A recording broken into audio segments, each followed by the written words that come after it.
Voilà mes amis, toujours un grand plaisir de se retrouver avec notre cher ami, Maître Ababou. Et j'avais vu maintenant Monsieur Ababou, Maître Ababou. Mais moi vous m'appelez Chaïm, parce que moi je ne suis pas un rave. Je déteste qu'on m'appelle rave. Moi non plus, moi excusez-moi. Moi non plus.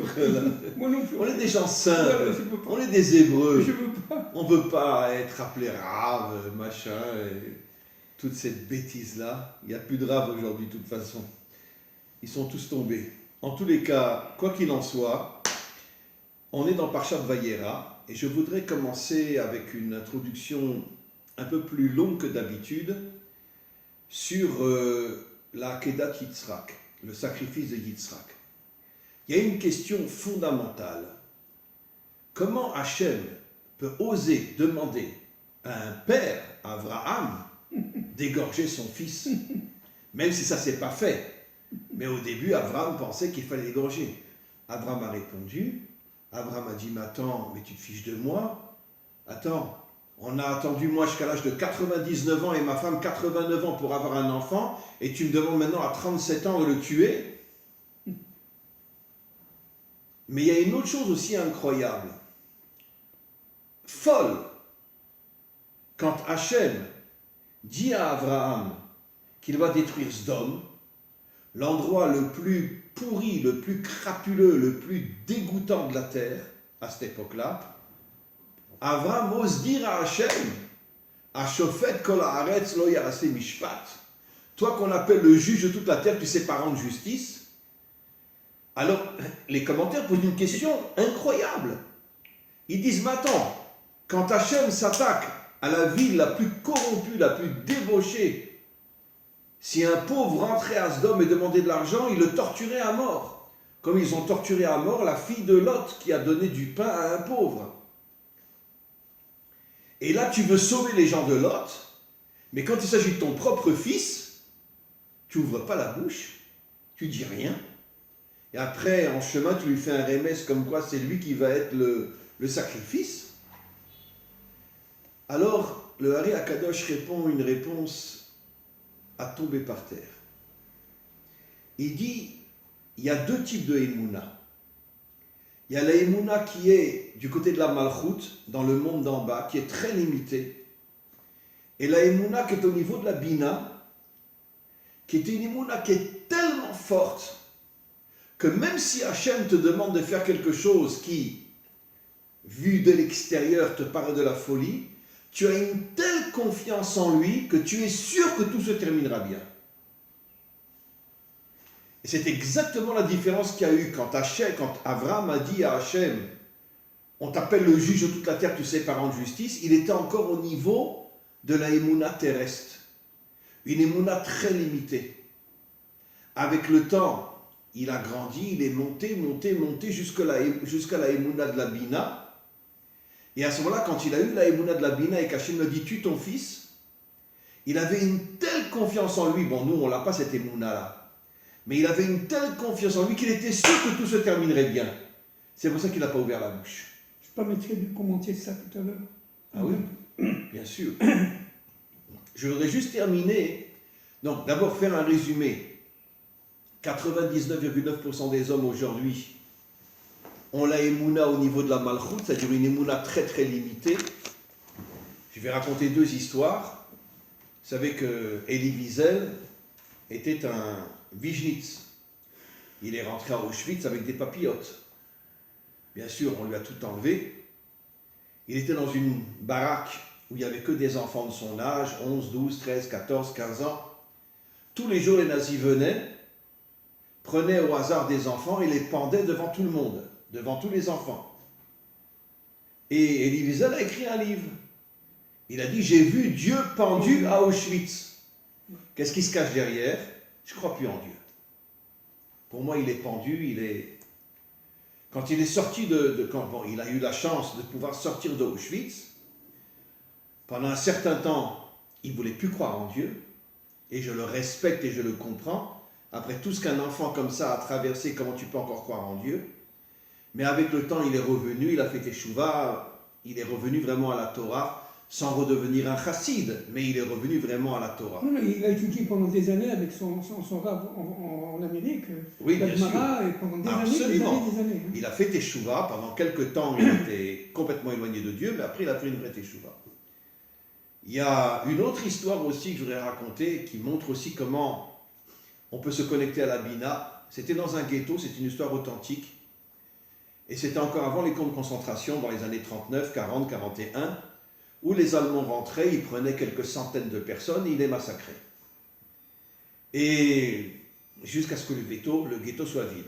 Il y avait un rave dans ce ghetto, c'était en Pologne, et il a demandé à ses élèves, ceux qui étaient restés, parce qu'il y en avait beaucoup qui étaient morts déjà, je me mets dans un coin de la maison, enfin c'était une maison, c'était une cabane, laissez-moi tranquille, je veux préparer ma sortie du ghetto. Les élèves le regardent comme ça, sortie du ghetto. Et pendant une semaine, c'est une histoire authentique, hein, il travaillait sur le verset En od milvado. Il n'y a pas d'autre que Dieu. Tout le reste, c'est des fantasmes. Il est arrivé à se connecter à la Bina. Il a vu ses élèves, il en restait 3-4, et il leur a dit, qui vient avec moi, on sort du ghetto. Les élèves lui ont dit, mais enfin Rab, si on s'approche même de la porte, ils vont nous tirer dessus. Il y a un seul élève qui a accepté de suivre son maître. Ils sont sortis du ghetto par la porte principale. Les Allemands ne les ont pas vus. Ils ont traversé toute la Pologne. Ils ont traversé tous les pays où il y avait des millions de nazis. À chaque fois qu'ils passaient devant les nazis ne les voyaient pas. Absolument. Parce qu'ils étaient connectés à la Bina, c'est-à-dire à une force qui est au-dessus de ce monde.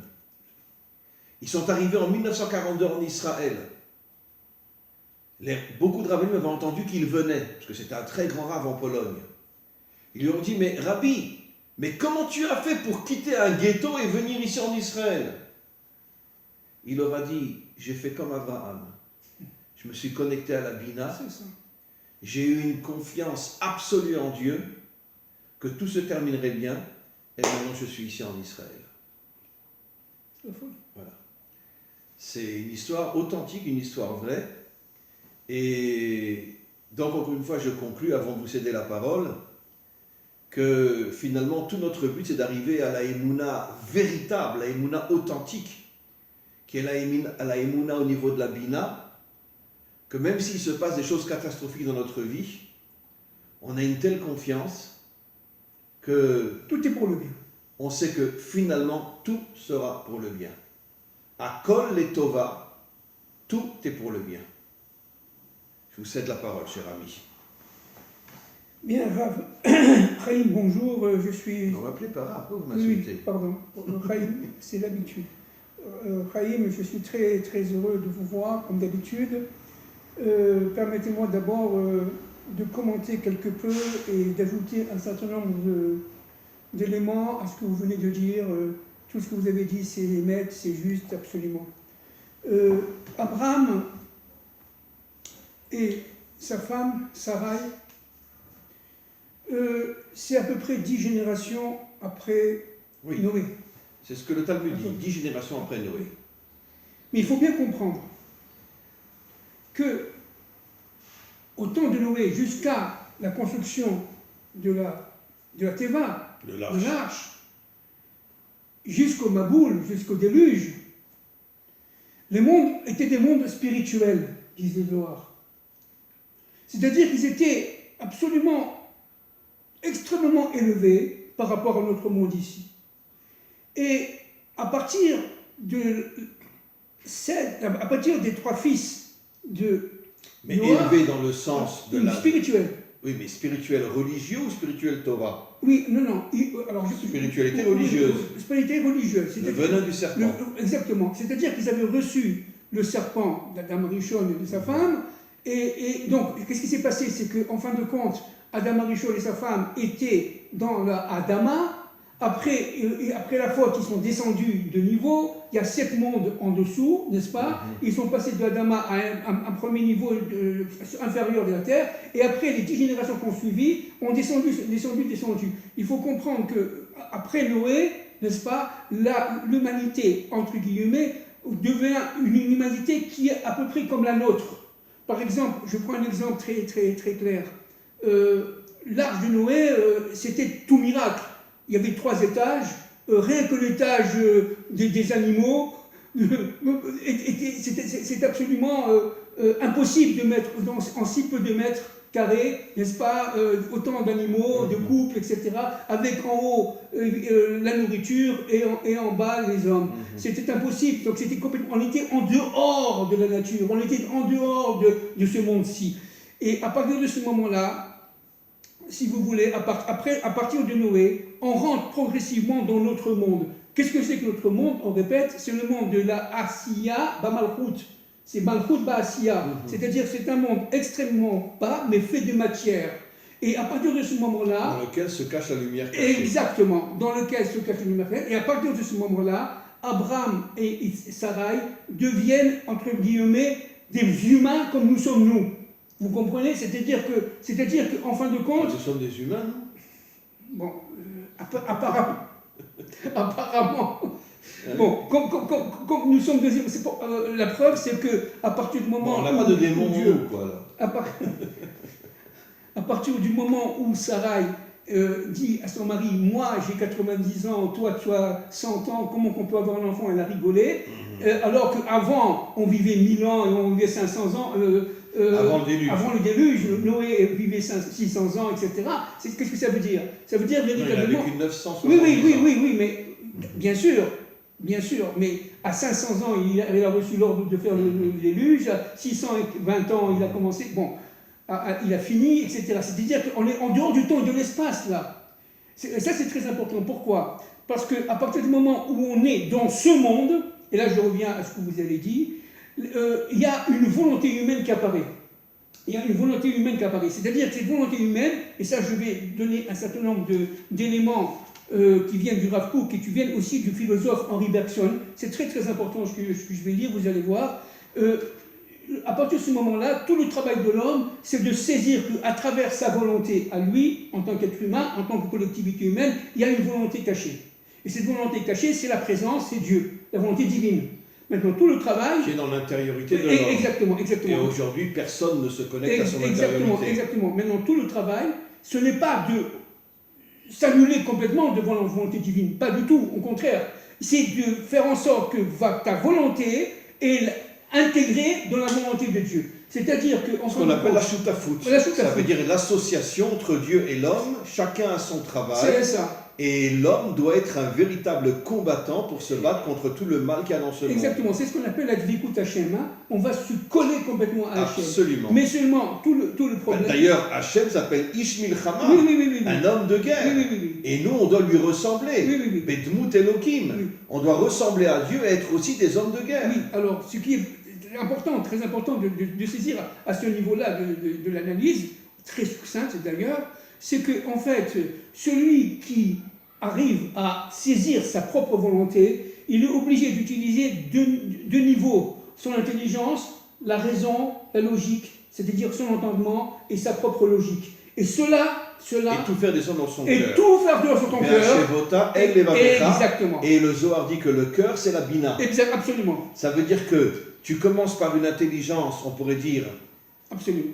Assez fermé par rapport à ce monde, parce que tu ne peux pas tout comprendre, mais quand tu arrives à faire descendre ton intelligence dans la bina, à ce moment-là, tu t'élèves au-dessus de ce monde. Absolument. Et tu as des visions, des compréhensions inimaginables.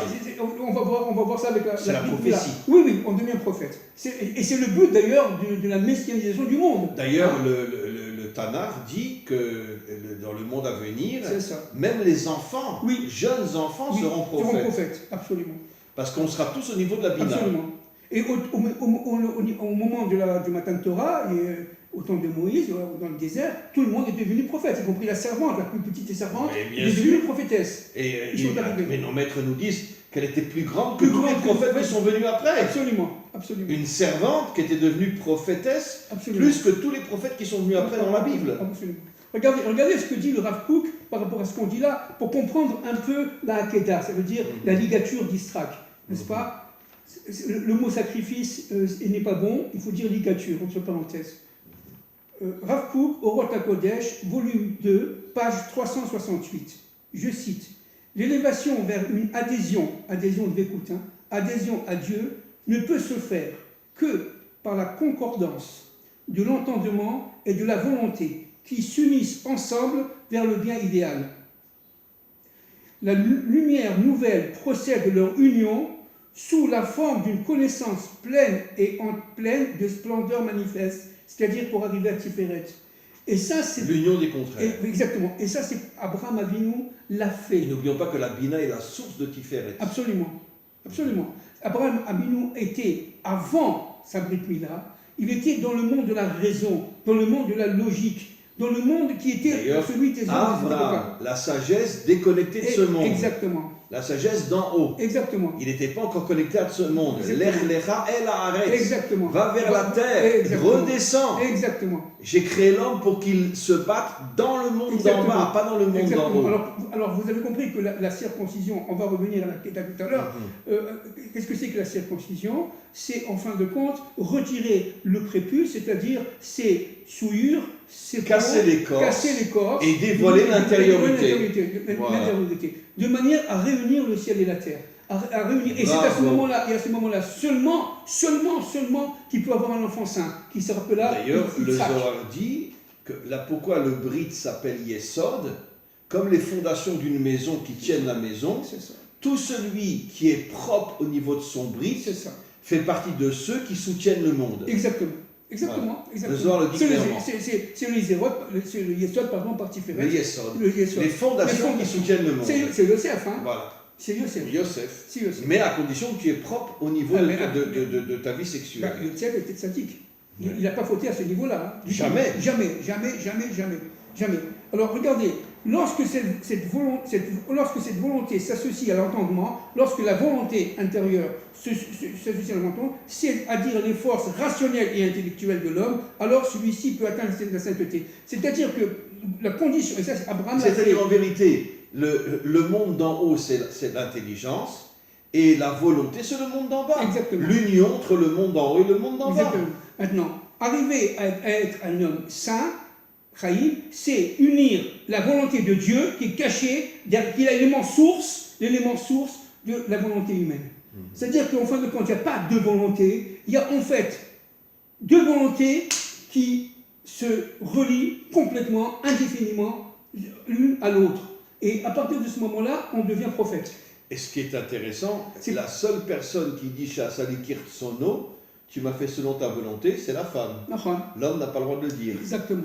Parce que l'homme est beaucoup plus extérieur que la femme. Exactement. La femme est beaucoup plus intériorité que l'homme. Parce qu'elle a réussi à faire l'union entre la volonté divine et sa volonté. Bien sûr. Bien sûr. C'est pour ça que la femme est bien supérieure. Maintenant, lorsque on revient à la paracha Vayera. Vayera, ça veut dire quoi Vayera? Il voit. Ça veut dire son angle de vision a monté. Il est monté vers quoi? Il est monté vers la Bina, bien sûr. Mais vers la prophétie. Vers la prophétie, vers la Bina, vers la surnature.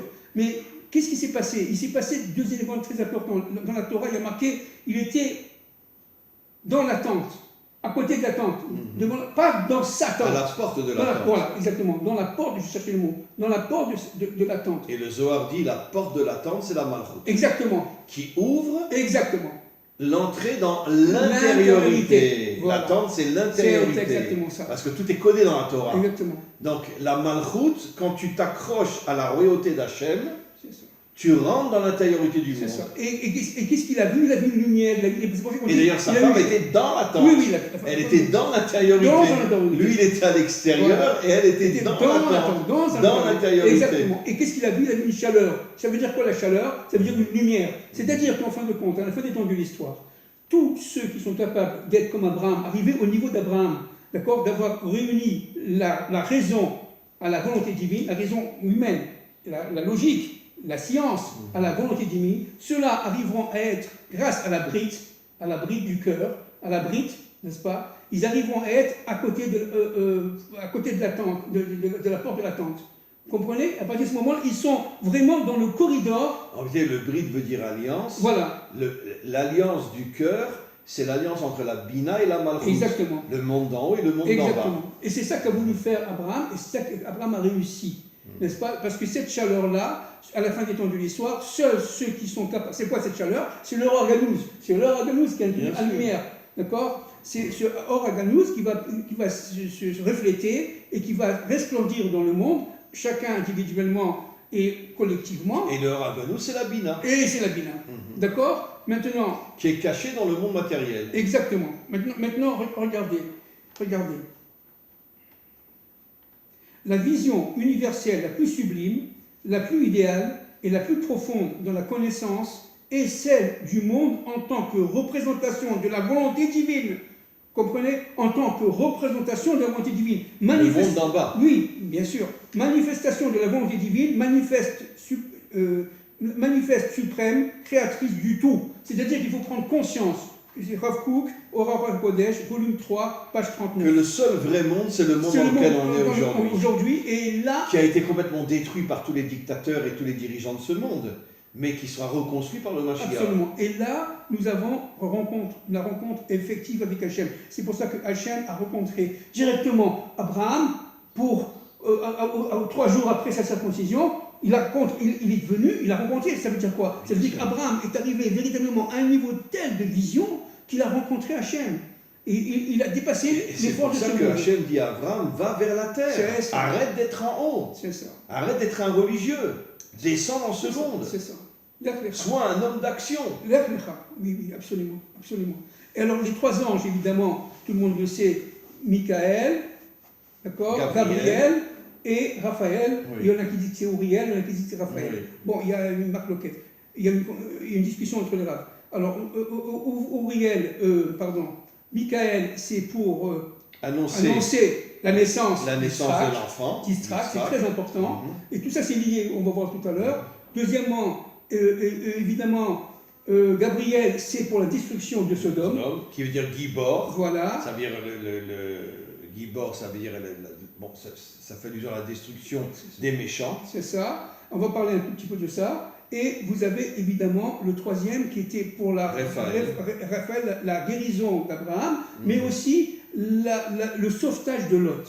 Il avait une double mission, le sauvetage de Lot. Guérir Abraham qui souffrait énormément, parce qu'à l'âge où il s'est circoncis, on comprend qu'il souffrait énormément, et aussi sauver Lot. Exactement. Alors, avant d'intervenir là et d'essayer d'analyser ce qu'on vient de dire, je voudrais finir les citations en citant le grand philosophe du début du XXe siècle, qui était d'ailleurs d'origine juive, Henri Bergson. Henri Bergson, dans son livre L'évolution créatrice, PUF, Presse universitaire de France, page 239. La volonté est un courant qui traverse la matière. Vous vous rendez compte ce qu'il dit? C'est fou. La volonté est un courant qui traverse la matière en lui communiquant la vie. Je sais pas si il a tout dit. Il a tout compris. Il a tout dit. Cette phrase résume toute l'histoire de l'homme authentique. C'est exactement ça. Un homme qui a de la volonté donne la vie à ce monde. Exactement. Comment? En traversant la matière. En traversant la matière. Ça veut dire quoi? Il fait allusion à cette or, à cette lumière qui est dans la matière. Absolument. Qui traverse la matière. Absolument. Je ne sais pas si vous vous rendez compte du niveau qu'il avait. Hein. Ouais. Et regardez ce qu'il dit enfin, Henri Bergson dans l'évolution créatrice PUF, page 240, quand nous replaçons notre être dans notre vouloir, et notre vouloir lui-même dans l'impulsion qui prolonge, nous comprenons, nous sentons que la réalité est une croissance perpétuelle, une création qui se poursuit sans fin. Notre volonté fait déjà ce miracle. Qu'est-ce que ça veut dire?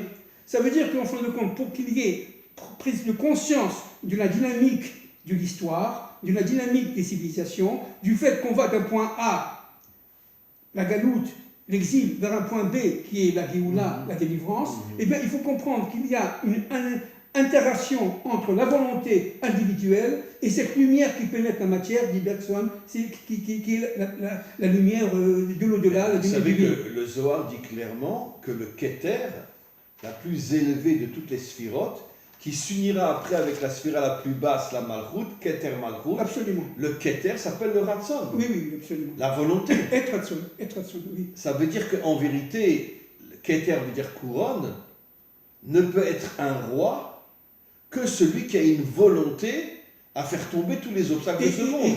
C'est ce que disent nos maîtres. Meler Poretz Geder, la Sotoderer, il détruit, il fait tomber tous les obstacles pour se frayer un chemin. Absolument, absolument.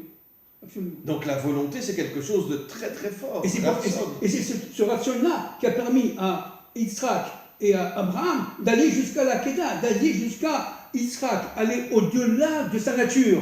Tout le problème. Lui aussi, il monte jusqu'à la Bina. Exactement. Il avait 37 ans, il aurait pu dire à son père, va te faire voir. C'est ça. Tu veux me tuer, m'égorger. C'est ça. Il a compris que tout se terminerait bien. Bien sûr. Les deux ont compris que tout se Absolument. terminerait bien. Exactement.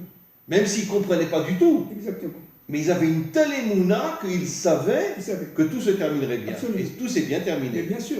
Mais bien sûr. Alors, malheureusement, Sarah est morte. Oui, on en parlera. Parce que cette ordure de Satan a fait croire à Sarah que son fils était mort. Bien sûr, bien sûr. Et quand elle a entendu ça, elle a eu une crise cardiaque, elle est morte. On en parlera la prochaine fois, mais Hashem, si Dieu veut. Oui, dans Chaye Sarah. Oui, dans Chaye Sarah. On parle aussi d'Ishmaël. Absolument. On parle d'Ishmaël d'une manière incroyable à la fin de la paracha. Oui, absolument. Alors donc, on revient un peu à notre petite analyse, très succincte en quelques secondes. Ce qui est très important de saisir, en fait, c'est que pour pouvoir être un homme entier, un homme authentique, il faut faire l'union des deux contraires en soi. C'est-à-dire son intériorité, Abraham était dans son intériorité chesed, dans son extériorité, il était gvura, il était digne, et il a été obligé de faire rentrer en lui cet élément qui lui était extérieur, comprenez, l'union entre les contraires, c'est-à-dire en fin de compte, être ce qu'il est grâce à son attribut opposé. D'ailleurs, Abraham, qui était chesed dans son intériorité, avait une épouse qui était la rigueur dans son extériorité. Exactement. Elle a osé dire à Abraham, jette Agar et ton fils. Ton fils. Et Abraham n'a pas voulu.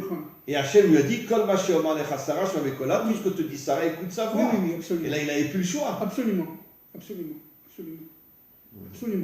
Et donc, et pour Yitzhak, c'est la même chose. C'est-à-dire qu'il était digne de l'intérieur, mais il devait intégrer dans le digne le récède, c'est-à-dire aller carrément jusqu'à vouloir se sacrifier pleinement grâce au fait que sa volonté et la volonté d'Hachem étaient un.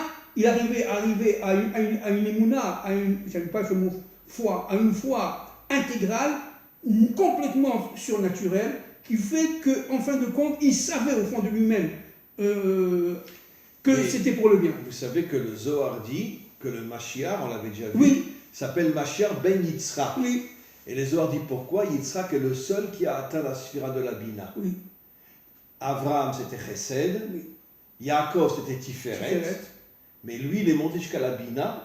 Et c'est la raison pour laquelle le Mashiach s'appelle Mashiach ben Yitzhak, peut dire que le Mashiach lui-même se connectera à cet attribut divin qui est au-dessus de ce monde et qui lui donnera des forces surnaturelles qui lui permettra de monter une armée pour se battre contre tous les méchants de ce monde. C'est exactement, Raïm, ce que j'allais dire. Oui. C'est incroyable, parce qu'à la fin des temps de l'histoire, qui va être Yitzhak? C'est-à-dire toutes ces forces-là, juives et non juives, qui sont capables de donner jusqu'à risque de mourir, jusqu'à l'Akedah, jusqu'à d'être égorgées par les forces du mal, de manière, parce qu'elles ont une émouna de feu, elles sont prêtes à se donner à fond pour que le plan de Dieu atteigne la volonté suprême, c'est-à-dire atteindre le bien. C'est quelque chose de fondamental, c'est-à-dire que l'Akedah d'Israël, c'est l'archétype de la fin des temps de l'histoire où les survivants vont vouloir de l'humanité non juive, vont vouloir se donner à fond de manière à répercuter. Ils vont comprendre qu'ils ont été manipulés pendant des millénaires. De manière à répéter cet élément essentiel qui était la Kedat Istrak dans leur vie et dans leur propre chair. Et ça, c'est très très important. Cette force-là de la Kedat Istrak va revenir. Vous comprenez? Absolument. Et ça, c'est très très important, parce que sans ça, il ne peut pas y avoir de sortie du Mashiach. Ça, c'est l'armée du Mashiach. C'est la force qui va permettre à l'armée du Mashiach de s'éclore et de resplendir. On a un autre officier. Vous avez entendu parler de l'histoire de Klein? Oui, bien sûr. C'était un Français. Bien sûr. Pendant la guerre du Liban, il était avec ses soldats. Il est tombé dans un piège et les Libanais ont jeté des grenades. Qu'est-ce qu'il a fait pour sauver ses soldats? Il a sauté. Il a sauté sur la grenade et il est mort. Il était marié, il avait des enfants. Comment il peut faire une chose pareille? Il était de Ranana d'ailleurs. Oui. Non, il était de Élie. Élie, pas de Hanana, je me trompe. Non, de Élie. Il vivait à Élie. Je me trompe. Non, je sais, sa femme s'est remariée 10 ou 15 ans après. Elle s'est remariée avec un rave. Et donc, lui aussi, le rave avait perdu sa femme, ils se sont remariés tous les deux. Mais comment il fait pour sauter sur une grenade? Enfuis-toi! Mais ça aussi, c'est une émouna qui est au niveau de la Bina. Absolument. D'ailleurs, c'est intéressant. Les deux plus grands héros de notre peuple, Moreno, français, Klein, français. Bien sûr. Un Ashkenaz, un Sfarad. Bien sûr. Un Ashkenaz, un Sfarad. Bien sûr. Donc moi, le Marocain, et vous, l'Ashkenaz. Vous le savez, si je me compte, j'ai eu la chance de connaître la famille, très bien connaître la famille Moreno. J'ai bien connu Emmanuel Moreno. Vous avez connu Emmanuel Moreno? Quoi, vous l'avez connu? Je l'ai connu physiquement, oui, bien sûr. Mais comment il a pu se montrer à vous? Mais parce que je faisais partie de la famille à l'époque. Ah ouais? Je rentrais chez les parents, ils venaient nous voir. Moi, j'ai connu les parents. Moi, j'ai connu. Mais j'ai pas connu le Moreno. Je savais rien du tout de ce qu'il faisait, absolument rien. C'était pour moi le fils du père, c'est tout. Hein. Il était toujours très affable, très caché. C'était un homme authentique, authentique, très spirituel, absolument. Et un véritable guerrier. Exactement. Alors, permettez-moi de revenir un peu sur cette histoire des 3 anges. Alors évidemment, il les a vus parce qu'il est rentré dans la Bina, donc il a vu ce qui n'était pas perceptible pour l'humain il a normal. compris que c'était des anges Il avait compris qui avaient pris une forme humaine. Voilà. Et donc, l'histoire de ce homme. Alors, qu'est-ce que c'est que Sdom, disent les maîtres des secrets, est lié au fait comme au prépuce. La sodomisation. La sodomisation, exactement. Bien sûr. Exactement. C'est-à-dire, qu'est-ce que ça veut dire? C'était tous des homos. C'est exact, qu'est-ce que ça veut dire? Ça veut dire, oui. C'est-à-dire. D'ailleurs, quand les 3 anges sont arrivés chez Lot, il a dit sors-les pour qu'on s'amuse avec. Absolument. Et donc, c'était tous des homos. Absolument. Et donc, ce qui est très très important de saisir, c'est qu'en fin de compte, qu'est-ce que c'est que Sodome? C'est en fin de compte la clipa. C'est la clipa due aux fautes des hommes et au fait que véritablement il n'y a plus de moralité, et il n'y a plus de justice. Il n'y a plus de moralité, il n'y a plus de justice. Et à partir de ce moment-là, l'étranger devient un étranger vraiment. C'est-à-dire qu'en fait, il n'y a plus d'hospitalité, le regard de l'autre n'existe plus. On interdisait aux pauvres de rentrer dans ce dôme. Et si un pauvre rentrait dans ce dôme, on le torturait à mort. Oui, absolument. Alors, comment ça se fait que Lot a été attiré par cette civilisation? C'est fou. Parce que c'est vrai que, vu de l'extériorité, cette civilisation était très belle, il manquait de rien, il y avait des sources partout, il y avait le Kinneret, il y avait la mer morte. Qui n'était pas encore la mer morte. Qui n'était pas encore la mer morte, mais enfin, c'était dans l'endroit de la mer morte, il faisait très joli, des palmiers partout, des fleurs, etc. C'était très agréable à vivre, c'était un pardès. C'était un jardin. Et la Torah le dit. Oui, je sais. C'était une sorte de Gan Eden. C'est ça, c'était un Gan Eden en petit. Peut-être que lui n'a pas été attiré par les hommes, il a plutôt été attiré par la terre. Mais c'est ça qui s'est passé. C'était une terre magnifique à cette époque-là, avant d'être détruite. Exactement. Lui, encore une fois, Lot est un personnage ambigu. D'accord? Dans son intériorité. Lot veut dire le voile. Lot, valeur numérique 45. Oui. Et le Zohar dit que Abraham a reçu le bon côté d'Adam et Lot a reçu le mauvais côté. C'est pour ça qu'on l'appelle Lot le voile, pour dire qu'il cachait le bon côté de Adam. Il n'avait que le mal de Adam. C'est ça. Dans son intériorité, il était attiré par la luxure, par le luxe, par la beauté, par l'extériorité de la vie. Mais dans son extériorité, il était quand même neveu d'Abraham. Il a étudié avec Abraham la Torah de la délivrance. Oui, il faut comprendre. C'est-à-dire qu'il y a quelque chose en lui de messianique, si vous voulez. Mais c'est de lui que sort le Mashiach. Voilà. De lui sort David et de lui sort le Mashiach. Mais c'est pour ça que je veux revenir là. Voilà. D'accord, de messianique. Les 2 filles. Bon, après, les 2 filles, la fille aînée de Lot et la fille cadette de Lot ont été avec lui après. Un inceste. Ils ont fait un inceste. Alors, évidemment, là, je vais me référer à mon livre. Pour ceux qui s'intéressent, n'est-ce pas, je le remontre. C'est Au-delà de la nuit, n'est-ce pas? Au-delà de la nuit. À la page 204 et 205.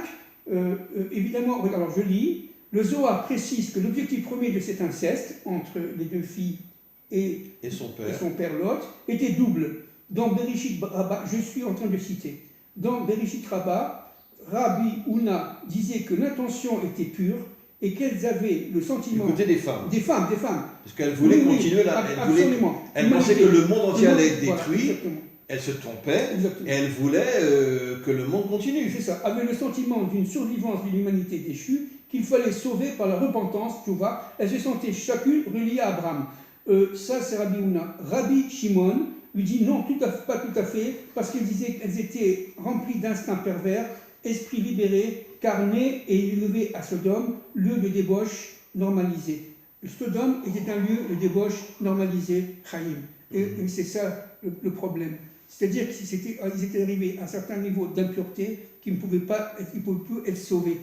La lumière intérieure, l'organisme a été éteint chez ces gens-là, les Sodomes. Évidemment. Alors regardez, un point très très intéressant, et là on va essayer de rentrer un peu plus dans le secret, autant que possible, de la Torah, restons très humbles. D'accord ? La réparation de la faute d'Ève est en fait reliée avec la fille aînée de Lot, qui enivra son père afin de partager sa couche sans qu'il puisse vraiment s'en apercevoir. Ça, c'est pas tout à fait vrai parce qu'il y a une macloquette. Il y en a qui disent qu'il était conscient, il y en a qui disent qu'il n'était pas conscient. Bon, évidemment. Bon, lorsqu'elle se coucha et se leva. Lorsqu'elle se coucha et se leva, on dit Bekuma. En hébreu, Bekuma. C'est ce qui est écrit dans la Torah d'ailleurs. Se lever. Bekuma, se lever. Le vav de Bekuma, il y a à l'intérieur, il y a un shuruk, c'est-à-dire un point. Un shuruk en hébreu, un point. C'est un point intérieur. Qu'est-ce que ça veut dire ? Ça veut dire qu'en fin de compte, la première fille qui a eu Moab, et de Moab sort Ruth, qu'on appelle la matrice de la délivrance. Exactement. N'oublions pas que Ruth, c'est l'arrière-grand-mère du roi David, n'est-ce pas ? C'est-à-dire cette matrice-là. La matrice de la délivrance. Alors, la source de cette matrice-là, c'est cette fille-là. Alors, qu'est-ce qu'elle a fait ? Ça, c'est très secret. Regardez. Comment une fille qui couche avec son père peut faire naître la matrice de la délivrance ? C'est ça. Alors, dans cette première fille, dans laquelle Bekuma se trouve le Shuruk, elle est rentrée dans le Shuruk pour pouvoir combattre les forces du serpent. Vous comprenez ? Elle a commencé à faire le tikkun, la réparation de Chava. Elle a commencé à lutter contre le serpent. Et de cela, ce mérite-là de lutter contre le serpent qui était à l'intérieur d'elle-même, quand elle s'est levée, vous voyez, elle a voulu détruire le serpent qui était rentré dans le Sodome et est rentré en elle complètement. Oui, et elle est rentrée dans le Shuruk, dans ce point. Elle a pénétré. D'ailleurs, ce que va faire Tzipora après, la femme de Moshe, elle a pénétré jusqu'à le découvrir. Et ce mérite-là a fait qu'elle soit elle a été l'essence de Moab et de Ruth. La seule personne de Moab qui s'est convertie, c'était Ruth. C'est ça. Les hommes n'avaient pas à se convertir et aucune femme n'a voulu se convertir. C'est ça. C'est ce qu'on appelle le bien qui rentre dans le mal. C'est ça. Voilà. C'est ça. Alors regardez, je finis là. Dans le paragraphe relatif à la deuxième fille qui a eu Ammon, la deuxième fille a eu Ammon, le mot Bekuma, c'est sans le vav. Sans le vav. C'est-à-dire qu'en fin de compte, le vav avec le shuruk, c'était le ciel et la terre, à l'intérieur du point intérieur qu'il fallait absolument libérer. Le vav, c'est le vav achibour. Exact. C'est l'union entre le monde dans le monde d'en bas. Exact. Comme dans le Aleph. Le Yud d'en haut, le Yud d'en bas, et le Vav qui est Mechaber, le monde d'en haut et le monde d'en bas. C'est ça. Donc, dans ce Vav-là, qui n'existe pas pour la deuxième fille, c'est très important. Parce qu'elle n'avait pas le niveau de la première, elle a fait Ammon, elle n'a pas fait Moab. Et ça, c'est très, très, très important. Bien que Moab était le peuple le plus antisémite de la terre. Oui, bien sûr. Voilà. Bien sûr. Le père de... J'ai expliqué dans un cours que pourquoi tout le processus du Mashiach passe par toutes ces forces cachées. Pour que personne ne s'imagine que dans ces forces obscures se cache toute la lignée du Mashiach. C'est ça. Parce que si le Mashiach se dévoilait, toutes les forces de ce monde tomberaient sur lui pour le détruire. Et personne ne peut imaginer que le Mashiach se dévoile dans le mal. Absolument. C'est pour cacher, en fin de compte, encore une fois, pour cacher la volonté divine. Comme Herzl. Voilà. La volonté divine. Qui est un homme extraordinaire. Bien sûr. Mais il n'était pas shomer Shabbat, il ne mangeait pas kasher, etc. Bien sûr. Et quand il a voulu commencer à ramener Israël sur sa terre, sa femme l'a abandonné avec ses enfants, et sa femme et ses enfants se sont convertis au catholicisme. Bien sûr.